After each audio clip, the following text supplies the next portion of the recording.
আইন বা পুলিশের কোনো কথা আসে তখন মানুষ খানিকটা সিটিয়ে যায়, কিন্তু সঠিক তথ্যটা যদি মানুষের জানা থাকে, সঠিক নিয়মটা যদি জানা থাকে, তাহলে আইনকেও ভয় পাবার কোনো জায়গা নেই, পুলিশকেও ভয় পাবার কোনো জায়গা নেই। অনেক সময় হয় মানুষ মিথ্যা মামলা করে, পুলিশ অযথা কিছু মানুষকে হয়রান করে, কিন্তু সেটা দেখুন পুলিশ তো আর হাত থেকে বা হাত বিচার করে কোনো আসামিকে ধরতে পারে না।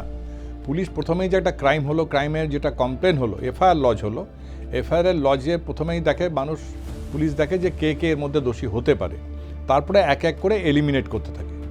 এই প্রথম পর্যায়ে বেশ কিছু মানুষ যারা অপরাধের সঙ্গে যুক্ত নয় তারাও কিন্তু পুলিশের ডাকে থানায় আসে, তখনই সাধারণ মানুষের ভয় পেয়ে যায় মানুষ, যে বাবা পুলিশ ডাকছে কী ব্যাপার, তাহলে নিশ্চয়ই কিছু হবে, জেল হবে, জরিমানা হবে, ফাঁসি হবে, ইত্যাদি ইত্যাদি।